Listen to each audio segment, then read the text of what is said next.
So everyone thinks I'm from the future after all.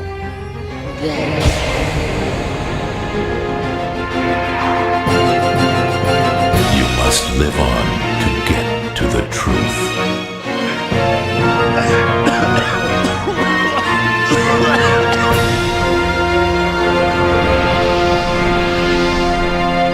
Death teaches you how to live.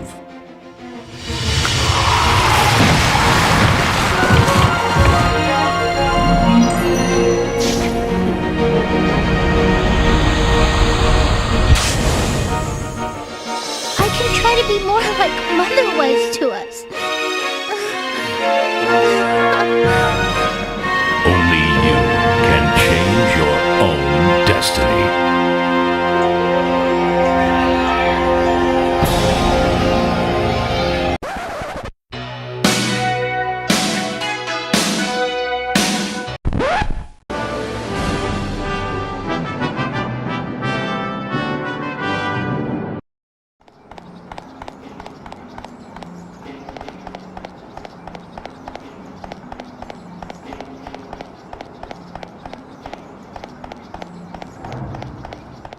Yeah, I've swerved you here. Bit of a cheat on this one, I'll admit. Shadow of Memories was actually the second game I ever played on the PlayStation 2, after Gran Turismo 3. Having been released in 2001, but we missed it back then, and it was released on PC in 2003. So I've got you on a technicality, I reckon. I cover a lot of big, iconic, legendary games on this channel. Games that have been huge influences on genres or part of massive, long-running franchises. But perhaps specifically in the 6th generation of consoles, a very important part of the story of video games over the last 35 years or so has been the willingness to take risks on new and different ideas. When we talked about the Newcastle-made stuntman taking a left-field idea and rolling it into a new style of game, we mentioned that this was a big part of the identity of the PlayStation 2 in particular. When an industry's in a very healthy place financially, there's all kinds of room for creatives to explore new, different and unique visions. Some of them work, some of them don't, but they all contribute to a really diverse and interesting catalogue that goes far beyond beefy men going places and shooting lads. And that brings us to the vision of one Junko Kawano and Shadow of Memories, which at its heart is a point-and-click adventure game brought kicking and screaming into the shiny 3D world of the new consoles, with its semi-open world mechanics and an absolutely mind-bending twisty and turny time travel plot. He's going to leave Margaret in the present and wipe you, a descendant, out that way. The premise is you, as our main boy Ike here, an absolute dribbling moron. Seriously, it takes him forever to understand the most basic of happenings around him. What's going on? Who's there? What's going on around here? Who are you? What? You're Mr. Eckert? What am I supposed to do? Yeah, he's a sharp one. Dear. Anyway, he dies at the start of the game, as he does at the start of every single chapter. Sometimes he's stabbed, sometimes he's run over by a car, or a pot falls on his head, or he's poisoned. Fortunately, he's visited by a definitely not suspicious, obvious, weird demon thing, and given a time travel device, so he can go back and prevent his death. Initially, you go back an hour or so to avoid getting stabbed in an alley, but all that does is buy you time, Final Destination style. You can't escape your fate unless you unravel the bigger mystery of who's actually trying to kill you. In doing this, you'll go back way further into the 1970s and 1980s, as well as the early 20th century, and even the super oldie worldy times of the late 1500s, where people are just randomly and immediately fucking rude to people they've just met, apparently, and girls were put in the stocks for wearing pretty dresses. Well, you have a nerve, my girl. Really? What with that one being punished yesterday, too? This little girl called for help. Wicked little sly boot. The hussy. Sir, you must arrest her at once. It's a nice place. I don't want to say too much more about the plot, as obviously it's the whole appeal here. There's no combat per se, and the puzzling is extremely light.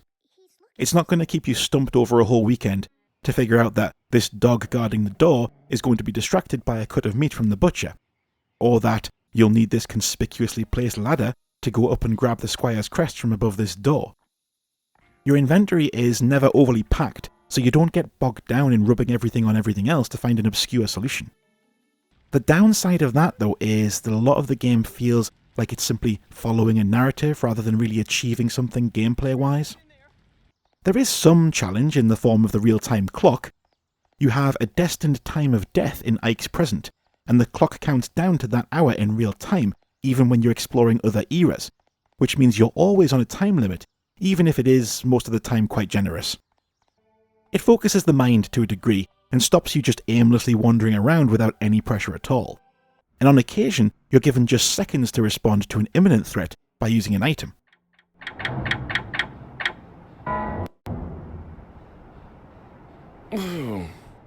You're also restricted by your time machine having a limited number of uses, represented by these little green orbs that you can collect more of in the environment, so you can't continually bounce around in time without consequence either. Nevertheless, the real meat of the game comes from getting thoroughly engaged with the story and characters, and then making key decisions in important moments about what you want to say or do, whether or not to interfere in these people's lives, the history of this town, and maybe even your own lineage. Speaking of the town, it's a big part of what makes this game feel so unique. I really miss this era where people would design a location with almost no knowledge from the real world. This is a fictional town in Germany in 2001, and it's been designed by someone who's never set foot outside of Japan. So it's an entirely stereotyped, caricatured portrayal of a generic idea of Europe, of indeterminate era, which gives it a dreamlike quality of unreality, but it's so incredibly charming that you'll actually want to visit. A man with the power to defy time itself uncovers the truth behind a grisly serial murder. Hey, that sounds pretty cool. I like that kind of stuff. Hey, what's cool? The real stroke of genius is how effective the game is at getting you invested in the characters. And this is especially weird given how the voice acting vacillates between over-the-top shrill and stilted indifference. Lord Almighty! What do you think you're doing? Listen carefully.